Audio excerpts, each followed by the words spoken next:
नमस्कार दोस्तों। आज हम लोग बात करते हैं भगवत गीता के बारे में। तो भगवत गीता का पहला अध्याय क्या कहता है?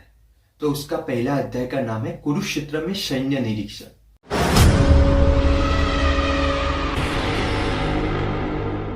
कुरुक्षेत्र के युद्ध स्थल में सैन्य निरीक्षण।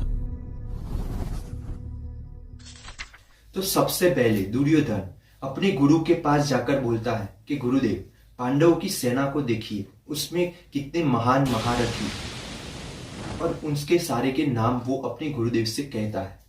उसके बाद शंख बजते हैं, सेनाइयां बजती है और युद्ध का प्रारंभ होने की घोषणा होती है।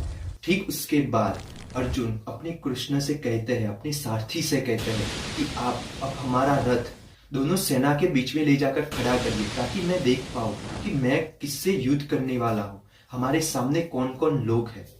तब कृष्ण अपना रथ दोनों सेना के बीच में ले जाकर खड़ा करते हैं। तब अर्जुन क्या करते हैं, सबको देखते हैं और लोगों को देखकर वो करुणा से भर जाते हैं, क्योंकि उनके सामने उनके गुरु थे, उनके पितामह थे, उनके मामा थे, उनके भाई थे। तो उन सबको देखकर वो करुणा से भर जाता है और उसका मन विचलित होने लगता है। तो ये पूरा एक सार है अध्याय 1 का। इसे आप जरूर पढ़िएगा। अभी इसके ऊपर हमें क्या विचार करना चाहिए? तो सबसे पहली बात आती है जब दुर्योधन अपने गुरु से कहता है कि गुरु, वे पांडव की सेना को देखिए, इसमें कितने कितने महारथी है और हमारे सेना में ये महारथी है जिन्होंने कभी आज तक हारे नहीं है। तो ये जो एक भाव है वो एक अहम भाव है कि वो ओवर कॉन्फिडेंस में वो बोल रहा है। कॉन्फिडेंस अवश्य होना चाहिए किसी चीज का, लेकिन ओवर कॉन्फिडेंस कभी नहीं होना चाहिए, क्योंकि वो आपको बर्बाद कर देता है, वो आपको हरा देता है। तो आपके जीवन में भी जब भी आप किसी परीक्षा में जा रहे हो या फिर किसी की भी प्रतियोगिता में आप रह रहे हो, तब एक बात का अवश्य ध्यान रखें कि उसका कॉन्फिडेंस अवश्य रखिए, लेकिन उसका ओवर कॉन्फिडेंस कभी मत रखिए।